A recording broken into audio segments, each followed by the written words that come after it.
Magandang araw po mga kasundo, ito po si Kuya Bari. Ang magkakwento po ngayon ay ang narrator ng ating kapatid na channel na Kwentong Aswang. Naririto po si Kuya Chris at simulan na po natin ang kwento. Magandang araw Kuya Bari. Ganoon din sa mga kasundo na walang sawang nakikinig sa iyong YouTube channel. Itago na lamang ninyo ako sa pangalang Carmen. Hindi ko tunay na pangalan. Ang kwentong aking ibabahagi sa inyo ay tungkol sa nakakakilabot na karanasan noong nagbakasyon ako sa Capiz.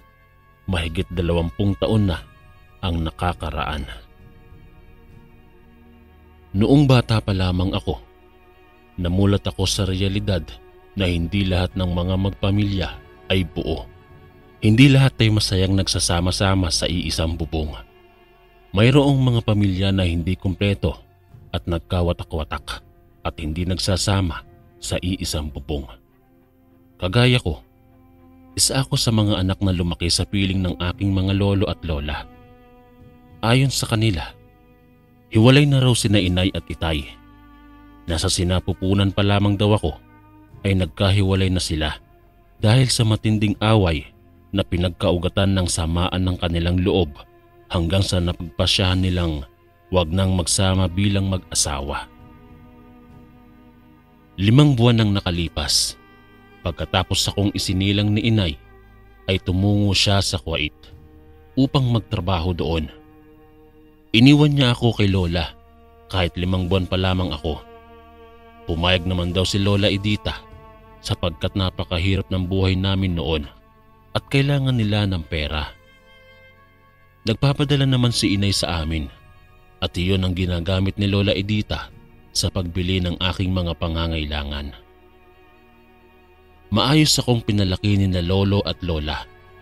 Ni minsan ay hindi nila ako pinabayaan dahil mahal na mahal nila ako bilang kanilang nag-iisang apo.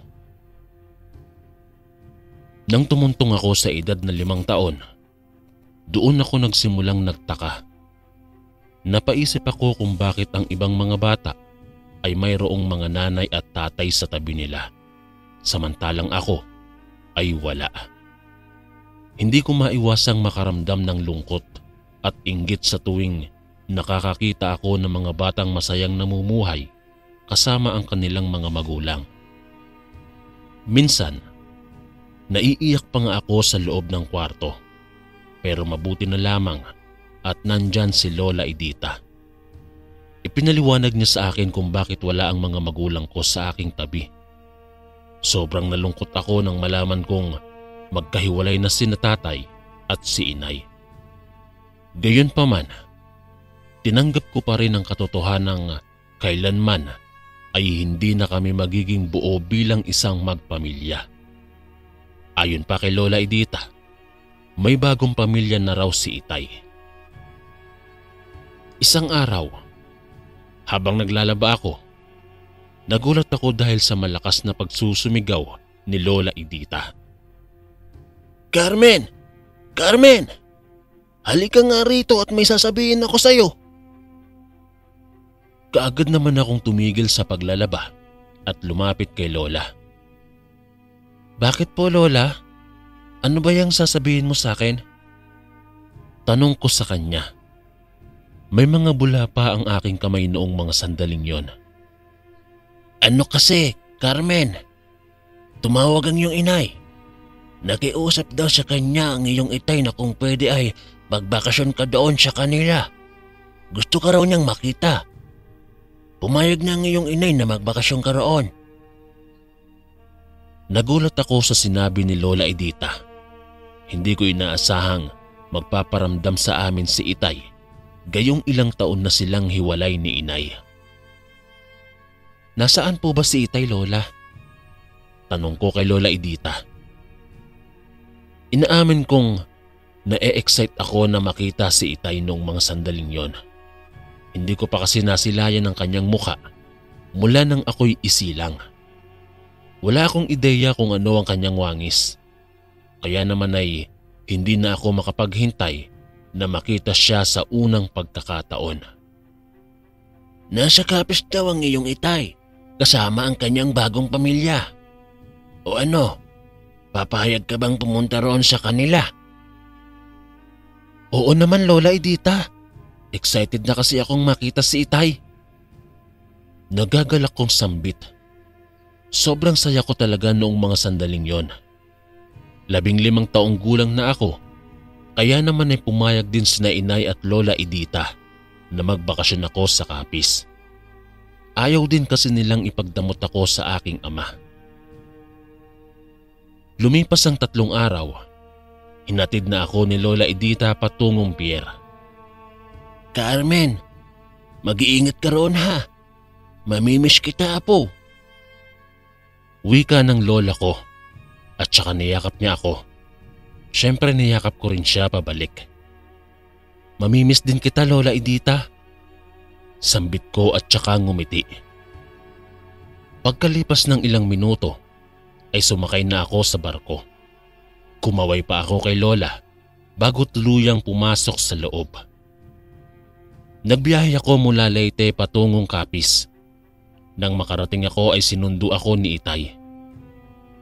Carmen anak, ikaw na ba yan? Tanong niya sa akin habang nakangiti.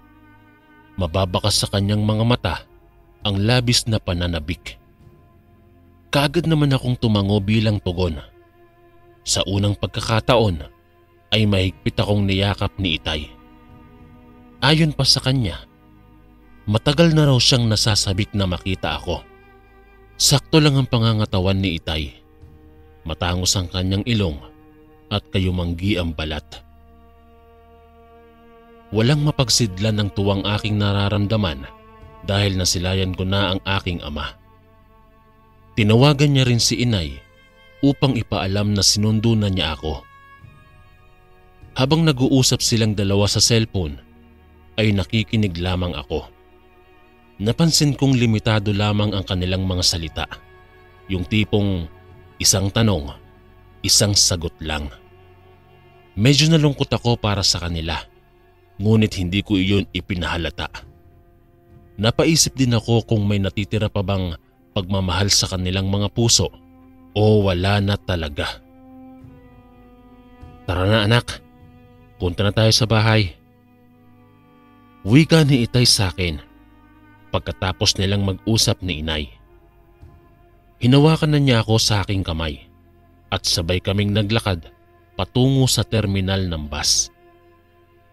Hindi nagtagal ay nakasakay na rin kami. Mahigit 1 oras ang aming biyahe bago kami nakababa sa bus. Tahimik lamang ako at walang kaalam-alam kung saan ba ang bahay nila Itay. Nang makababa kami, ay sumakay kami ng isang tricycle papunta sa aming baryo. Dumaan kami sa lubak-lubak na mga daan at palayan. Makalipas ang ilang minuto ay bumaba na kami sa tricycle.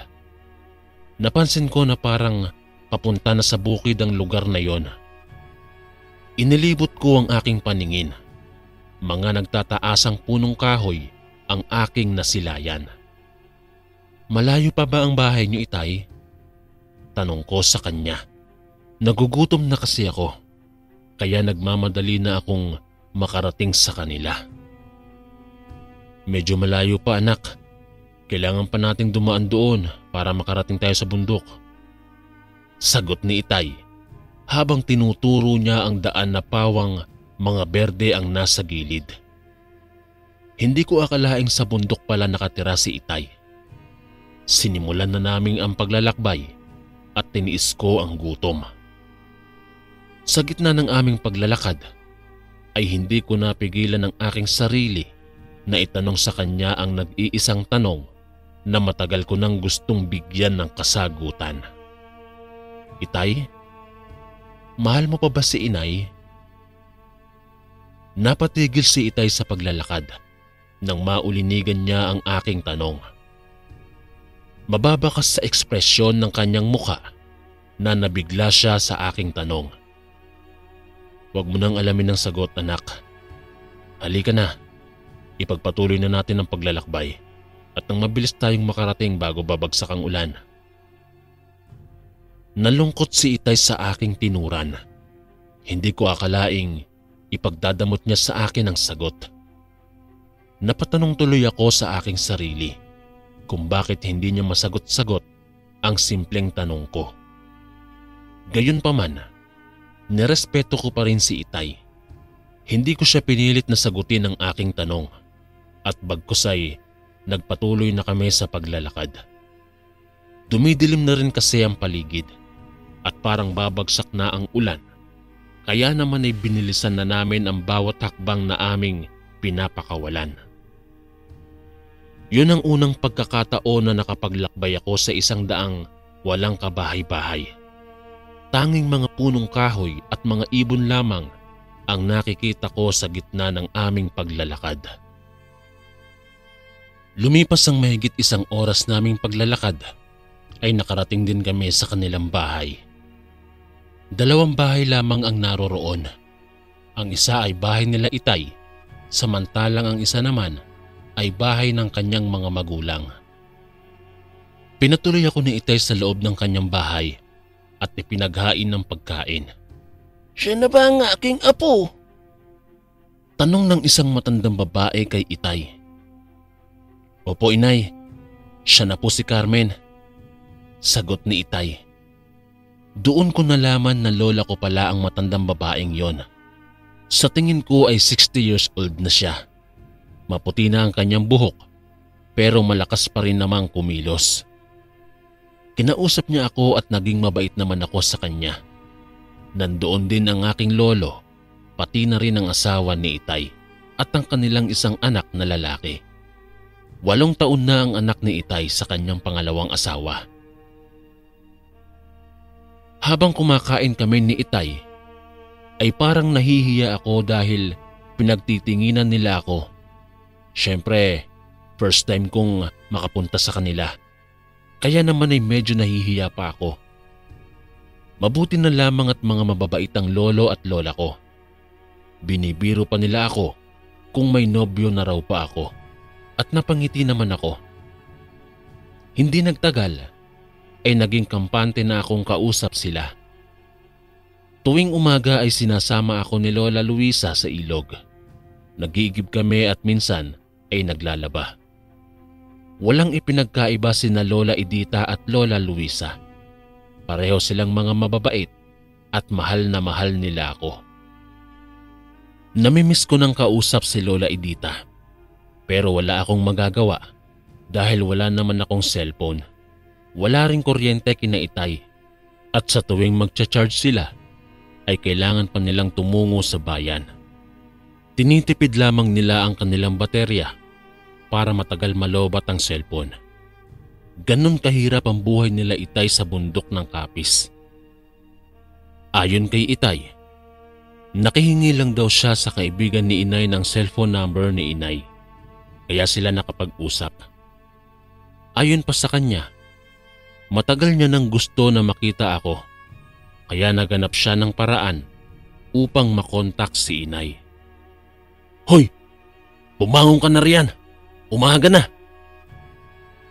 Nagulat ako isang umaga dahil sa malakas na sigaw. Kaagad akong napabalikwas sa aking higaan at kinusot ang aking mga mata.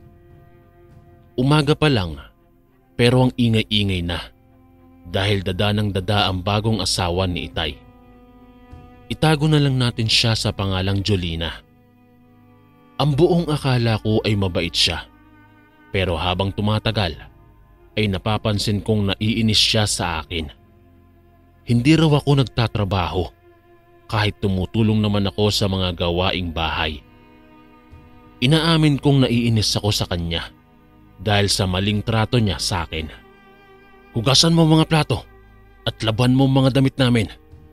Huwag kang piling mayaman dito. Napatakip na lamang ako sa aking 2 tenga dahil sa malakas na sigaw ni Tita Jolina, ang pangalawang asawa ni Itay, na kung makasermon sa akin ay akala niya anak niya ako. Kahit anong iniuutos niya sa akin ay kaagad kong sinusunod dahil natatakot ako na baka lalo siyang magalit sa akin at saktan niya ako. Minsan ay umiiyak na lamang ako habang naglalabas sa ilog. Pati mga damit niya ay ipinalalaban niya sa akin. Pero ni minsan, hindi ko nagawang magreklamo. Walang kaalam-alam si Itay na iyon ang ginagawa niya sa akin. Maaga kasing umaalis si Itay at nagtatrabaho sa kanilang sakahan. Tuwing Sabado ay tumutungo si Itay sa bayan at nagbebenta ng mga gulay. Malawak kasi ang kanilang sakahan sa bukid. Ang perang kanyang kinikita mula sa sakahan ay ipinagbibili niya ng bigas at iba-iba pang mga pangangailangan sa kusina. Nakapagtataka rin dahil kahit nasa bukid kami ay palaging karne ang aming ulam. Isang gabi, inutusan ako ni Tita Jolina na mag-iigib ng tubig sa ilog. 8:00 na yon ng gabi at inaamin kong natatakot akong lumabas dahil may kalayuan din ang ilog sa aming bahay. Ngunit hindi ko magawang tumanggi sa kanyang utos dahil alam kong pagagalitan niya ako kapag hindi ko sinunod. Kahit natatakot akong lumabas, kinuha ko pa rin ang balde at saka lumabas. Mabuti na lamang at maliwanag ang paligid dahil sa malaking buwan. Laking pasasalamat ko dahil hindi madilim ang paligid. Dadaan pa naman ako sa mga masusukal na daan at malalaking puno ng mga kahoy. Habang naglalakad ako, ay naninindig ang aking mga balahibo. Pakiramdam ko kasi ay parang mayroong nakasunod sa akin. Palingalinga ako sa paligid at minsan ay lumilingon ako sa aking likuran. Ngunit wala naman akong nakikitang tao. Nagpatuloy ako sa paglalakad hanggang sa nakarating ako sa ilog. Pagkatapos kong lagyan ng tubig ang aking dalang balde, nagulat ako dahil bigla akong nakakita ng isang malaking aso na kulay itim. May dala-dala pa itong kadena. Hindi ko alam kung saan siya nanggaling. Basta bigla ko na lamang siyang nakita na nasa harapan ko na at nakatingin sa akin. Nanindig ang aking mga balahibo dahil sa malaking aso. Natatakot ako na baka sunggaban niya ako. Gusto kong sumigaw ng malakas, bunsod ng labis na takot. Ngunit pinigilan ko ang aking sarili. Binitbit ko na ang balde na mayroong lamang tubig at saka naglakad pa uwi. Napansin kong sinusundan ako ng malaking aso, kaya mas lalo akong natakot. Iniisip ko na aatakihin niya ako kaya palagi akong lumilingon para bantayan ang aso. Sa gitna ng aking paglalakad, nakasalubong ko ang isang malaking ahas na naroong gumagapang sa aking daanan. Natakot ako. Hindi ko alam kung anong gagawin ko. Wala na akong ibang alam na pwedeng daanan upang makaiwas sa ahas na yon. Napansin ng aso na natakot ako sa ahas. Kaya naman ay sinugod niya ang malaking ahas at pinagkakakagat hanggang sa namatay ito. Laking pasasalamat ko sa aso dahil pinatay niya ang malaking ahas na kinatatakutan ko. Nang makumpirma kong patay na ang ahas, ay nagpatuloy na ako sa paglalakad. Subalit sunod pa rin ang sunod sa akin ang malaking aso. Hinayaan ko na lamang yon hanggang sa makarating ako sa bahay. Nang humiga na ako, ay hindi pa rin maalis-alis sa aking isipan ang mukha ng asong yon. Natatakot na akong magpuntang mag-isa sa ilog dahil makikita ko na naman ang aso. Nagdaan ng maraming araw, napansin kong palaging nakasunod sa akin ang malaking aso tuwing pupunta ako sa dilim. Palagi kasi akong inuutusan ni Tita Jolina na mag-igib ng tubig kahit gabi na. Naiiyak na lamang ako minsan dahil kahit sobrang dilim ay pinapaigib niya pa rin ako na para bang wala siyang pakialam sa akin kung sakaling mapahamak ako sa daan. Isang gabi, habang mahimbing akong natutulog, ay bigla akong nagising dahil nakarinig ako ng iyak ng isang sanggol. Parang nagmumula sa labas ng bahay ang iyak na yon. Dahil sa kagustuhan kong alamin kung anong meron sa labas, ay dahan-dahan akong sumilip sa butas. Hindi kasi ako mapakali. Maliwanag ang buwan kaya naman ay kitang-kita ko ang mga bagay sa paligid. Iyak ng iyak pa rin ang sanggol. Hinanap ko ang pinanggagalingan ng iyak na yon. Laking gulat ko nang matanaw ko ang isang sanggol na hawak-hawak ng isang lalaki. Maigi kong tiningnan ang mukha ng lalaki. Matutulis ang kanyang mga kuko at mayroon siyang mga pangil. Nagbabaga rin ang kanyang mga mata. Takot na takot ako habang nakasilip ako sa butas. Kaagad na pumasok sa isip ko na baka iyon ang tinatawag nilang aswang. Nakita ko kung paano nginatngat ng aswang ang liig ng sanggol hanggang sa naputol ang hininga nito. Sarap na sarap siya sa dugo at pati ang lamang loob ng sanggol ay walang awa niyang kinain. Parang masusuka ako habang nakasilip ako sa butas. Tulog na ang lahat ng mga tao at ako na lamang ang gising. Ngunit kumunot ang aking noo dahil pamilyar sa akin ang damit ng aswang. Parang damit yan ni Itay ah. Bulong ko habang nakasilip pa rin ako sa butas. Tiningnan ko ang kwarto ni Itay at ng kanyang asawa upang tingnan kung nandoon siya. Ngunit natulala ako nang makita kong si Tita Jolina at ang kanyang anak lamang ang nasa loob ng kwarto. Doon na ako nagsimulang magtaka. Bumalik ako sa aking kwarto at muling sumilip sa butas ng dingding. Sobrang naawa ako sa sinapit ng walang kalaban-laban na sanggol. Nanginginig na ang aking mga tuhod at hindi ko alam kung anong gagawin ko. Maya-maya, biglang tumayo ang aswang at binitbit ang sanggol. Sinundan ko ng tingin ng kanyang mga yapak at nakita kong pumasok siya sa aming kusina. Dahan-dahan akong lumipat ng pwesto at sinilip siya sa kusina. Nakita kong inilagay niya ang sanggol sa isang malaking palanggana. Hindi ko na napigilan ng labis na kuryosidad. Kaya naman ay tumungo ako sa kusina at hinarap ang aking ama. "Aswang ka, Itay?" Tanong ko sa kanya habang nakatitig siya sa palanggana. Ikinagulat niya ang aking biglang pagsulpot. Carmen? Anong ginagawa mo rito?" Tanong niya sa akin. Nauutal siya sa pagsasalita habang nagbabaga ang kanyang mga mata. May mga dugo pa ang kanyang bibig at muka at pati ang kanyang mga kamay. Wala na siyang kawala. Hindi na siya makakapagsinungaling pa dahil harap-harapan ko nang nakikita ang ebidensya. "Itay, bakit hindi mo naman sinabi sa akin na isa kang aswang?" Tanong ko sa kanya.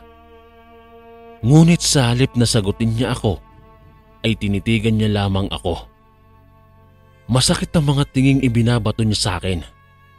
Bigla akong nakaramdam ng takot, kaya dali-dali akong tumakbo patungo sa aking kwarto at tumalon sa bintana. Nanginginig ang aking buong katawan habang tumatakbo ako patungo sa bahay nila lolo at lola. Wala akong suot na tsinelas nung mga oras na yon. Takot na takot ako dahil baka nagalit si Itay sa akin at ako naman ang isusunod niya. Kinatok ko ng kinatok ang pintuan nila lola hanggang sa nagising sila. Pinagbuksan nila ako at nagulat sila sa aking pagdating. Lalo na't habol-habol ko ang aking hininga. "Oh, Carmen! Anong nangyayari sa'yo?" Nagtatakang tanong ni Lola Luisa. Sa halip na sumagot, ay niyakap ko na lamang siya ng mahigpit. Umiiyak na rin ako at kinakabahan. Hindi ko alam pero takot na takot ako dahil sinundan ako ni Itay. Hinayaan muna ako ni Lola na kumalma. Hindi niya muna ako pinilit na tanongin kung bakit ako umiiyak. Makalipas ang ilang minuto, ay huminto na rin ako sa pag-iyak. Doon na ako nagkaroon ng lakas na sabihin kina lolo at lola kung ano ang nangyari sa akin. Ganito kasi lola, nakita kong kinain ni Itay ang isang sanggol. Aswang po ang aking Itay lola. Aswang po siya. Wika ko habang kinakabahan. Kumunot ang kanilang noo nang marinig nila ang aking tinuran. Tila ba ayaw nilang maniwala sa mga sinasabi ko. Carmen, hindi aswang ang iyong Itay. Matagal na kaming nagsasama sa bundok na ito, pero wala naman kaming nakita na kumakain siya ng tao. Baka namamalikmata ka lang, apo. Nako, hindi aswang ang iyong ama. Sabi naman ni lolo. Aswang po siya. Nakita kong kinain niya ang isang sanggol. Hindi ko matatanggap na aswang ang aking ama. Pilit kong ipinagdidiinan sa kanila na aswang nga si Itay. Ngunit ayaw talaga nilang maniwala. Pero hindi ako nagkakamali. Kitang-kita ng mga mata ko na si Itay nga yun. Si Itay ang nakita kong kumain ng lamang loob ng sanggol. Mula nung gabing yun, hindi na ako umuwi sa amin. Hindi na rin ako lumalabas sa bahay nila lola. Doon na ako tumira sa kanila. Pilit akong kinakausap ng aking Itay, ngunit ayaw kong harapin siya. Hindi ko matanggap na aswang siya, kahit pa kumbinsihin niya akong maniwala na hindi siya aswang. Hindi ko pa rin makakalimutan ang nakita ko sa labas ng aming bahay. Umabot na rin ako sa puntong pinagsisisihan ko kung bakit nagbakasyon pa ako sa Capiz. Gustong-gusto ko nang umuwi sa Leyte. Ngunit hindi nila ako pinapayagang tumawag kay mama. Hindi nila ako pinahihiram ng cellphone. Inisip ko na baka natatakot silang malaman ni mama na aswang si Itay. Kaya ayaw nila akong pahiramin ng cellphone. Naisip ko rin na baka si Itay yaong malaking aso na palaging nakasunod sa akin sa tuwing pumupunta akong mag-isa sa ilog. Mahal ko naman si Itay. Pero hindi ko matatanggap na isa siyang aswang. Isang umaga, habang nagsisibak si Itay ng kahoy, ay biglang may dumating na mga malalaking lalaki galing sa bayan. Sa pagkakaalala ko, ay mga 5 sila. Matitipuno ang kanilang mga katawan at may dala silang mga itak. Kahit kakarating pa lang nila sa amin, ay galit na sila. Kaagad nilang hinanap si Itay. Nagtaka naman kami kung bakit galit na galit sila. Aling Luisa, nasaan ang aswang mong anak? Palabasin mo yan at kakatayin ko siya sa harapan mo.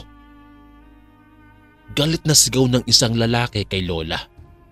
Hinanap nila si Itay, ngunit hindi nila alam na nasa likod ng bahay si Itay at nagsisibak ng kahoy. Ayon sa kanila, nakita daw nila si Itay isang gabi na tinangay ang isang bata sa bayan. Kaya naman ay galit na galit sila kay Itay. Nang marinig ni Itay ang malakas na sigaw na parang may naghahanap sa kanya, kaagad siyang kumaripas ng takbo palayo sa bahay. Ayun siya! Sundan natin siya! Hinabol ng mga lalaki si Itay habang daladala ang kanilang mga itak. Naawa ako sa aking ama at nagsusumigaw na rin sina lolo at lola. Batid naming galit na galit ang mga tao kay Itay dahil siya raw ang nambibiktima ng mga bata sa bayan. Dahil sa labis na pag-aalala ay sumunod kami sa mga lalaki. Nagdala rin si lolo ng itak upang ipagtanggol ang kanyang anak kung sakaling papatayin ng mga taong yon si Itay. Takbo lamang kami ng takbo habang hinahabol nila si Itay. Umabot na sila sa kung saan-saan. Habol-habol ko na rin ang aking hininga habang tumatakbo. Takot na takot ako dahil baka maabutan nila si Itay. Habang tumatakbo ako, ay doon ko napagtanto na sobrang mahal ko pala ang aking Itay at hindi ko kayang mawala siya. Sa patuloy na paghahabol nila kay Itay, ay biglang inatake si Itay ng hika. hanggang sa naabutan siya ng mga naghahabol sa kanya. Pinagtataga nila ang aking ama. Nagsusumigaw kami nila lolo at lola, pati na rin ang asawa ni Itay, habang nakikita naming pinagtatataga nila ang aking ama. Parang pinagsasasaksak ng kutsilyo ang aking dibdib habang naririnig ko ang pagmamakaawa ni Itay. Pati kami ni Lola ay nagmamakaawa din sa mga tao na huwag nilang patayin ang aking ama. Ngunit tila wala silang naririnig. Pinagsisipapan nila si Itay habang duguan na ang katawan nito. Maawa kayo sa anak ko! Demonyo kayo! Sigaw ni Lolo. Hindi niya napigilan ang kanyang sarili dahil naawa na siya kay Itay, kaya naman ay sinubukan niyang iligtas si Itay. Pinagtataga niya ang mga taong nananakit kay Itay at dahil doon, tinaga rin nila si Lolo. Nakita ko ang pagsirit ng dugo mula sa ulo ni Lolo nang tinapyas ito ng mga lalaking hindi naman namin kilala. Wala kaming nagawa kundi ang umiyak na lamang at pagmasdang unti-unti nilang pinapatay sila Lolo at Itay. Nang maputol ang hininga nilang dalawa, ay tumigil na ang mga taong bayan sa pananakit sa kanila. Yan ang nababagay sa mga kagaya mong aswang! Sambit ng isang lalaki at saka dinuraan niya pa ang dugo ang bangkay ni Itay na nakahandusay sa damuhan. Pagkatapos niyon ay nilisan na nila ang lugar na yon. Nagtakbuhan kami nila Lola Luisa at Tita Julina patungo sa kinaroroonan nila Lolo at Itay. Humahagulgol kami habang yakap-yakap ang bangkay ng aming pamilya na wala ng buhay. Gustuhin man naming ipagtanggol sila, ngunit wala kaming nagawa sapagkat babae lang kami. Batid naming wala kaming laban pagdating sa puwersa ng mga kalalakihan. Tama nga ako, aswang ang aking ama. Oo, nahirapan akong tanggapin ang katotohanan ng isa siyang aswang. Ngunit aking napagtanto sa huli na mas mahirap palang tanggapin na wala na si Itay. Wala na ang pinakamamahal kong ama. Sa huli, inamin din ni Lola Luisa sa akin na totoong aswang si Itay dahil nahawaan siya ng kaibigan nito noong pumunta siya sa piyesta. Kaya daw itinago nila Lolo at Lola ang katotohanang aswang si Itay sapagkat ayaw nilang kamuhian ko ang aking ama. Ayaw nilang kakalat ang balita tungkol sa pagiging aswang ng aking Itay. Alam ko na rin ang sagot kung bakit palaging karne ang ulam nila Itay. Yun ay dahil nang bibiktima siya sa tuwing sasapit ang gabi. Ayon pa kay Lola Luisa, si Itay daw yaong aso na sunod ng sunod sa akin tuwing iigib ako sa ilog kapag gabi.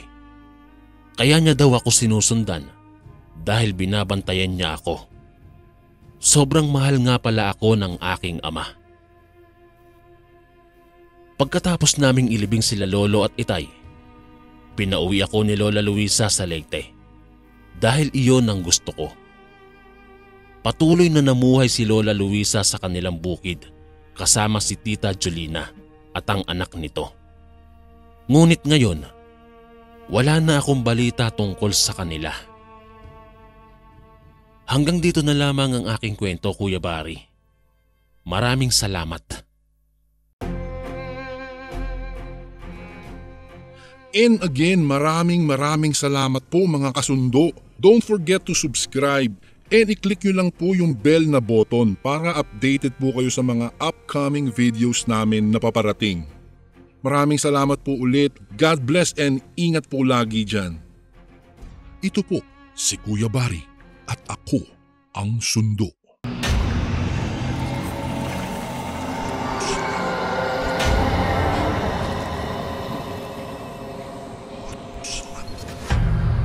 Ang sundo.